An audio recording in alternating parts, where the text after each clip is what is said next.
Hey, what's up, everybody? I figured, in light of finally getting the chance to see Aladdin on Broadway for the first time, which is definitely a really enjoyable experience and definitely something for people to see.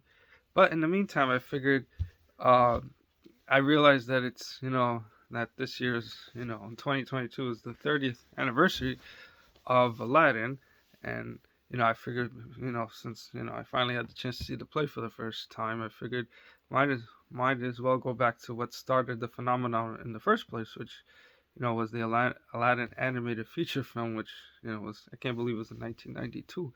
Like, where does 30 years go? And of course, the movie has Scott Wiener, who was known for playing Steve Hale in Full House and Fuller House, who does the voice of Aladdin.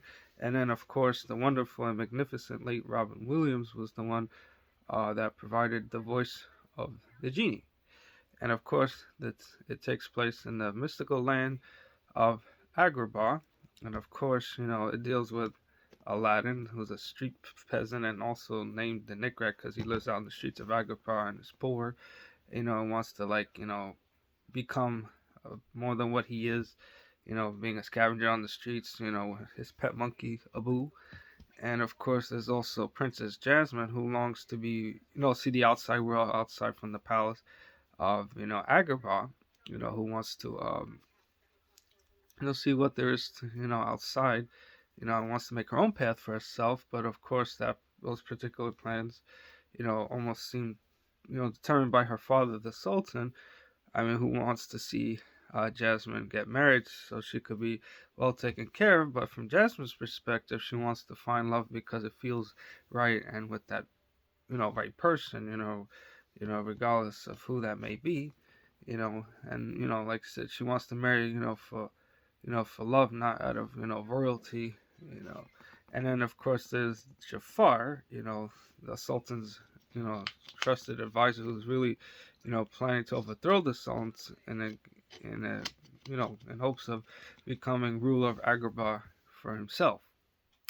And of course, by doing that, Jafar's been trying to get the lamp, which of course, is in the Cave of Wonders, in which Aladdin happens to stumble upon the genie, which of course grants him three, you know, wishes or whatever he, wants. And of course, Aladdin promises that, he wants to use his third wish to set, a genie, free so he can have his freedom, since of course genies are prisoners in their own lamps.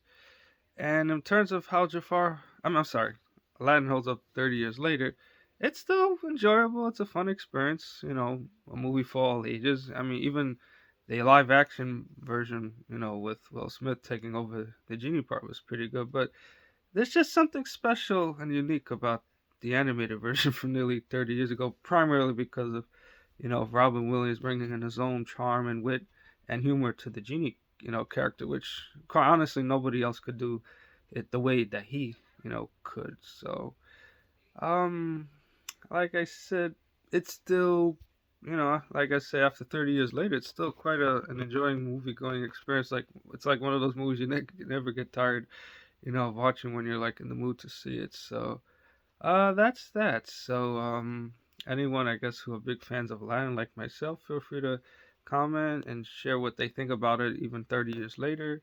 Any type of comments and feedback are greatly helpful, and of course, feel free to subscribe, to the YouTube page. And look forward to sharing more content again soon. Thank you very much.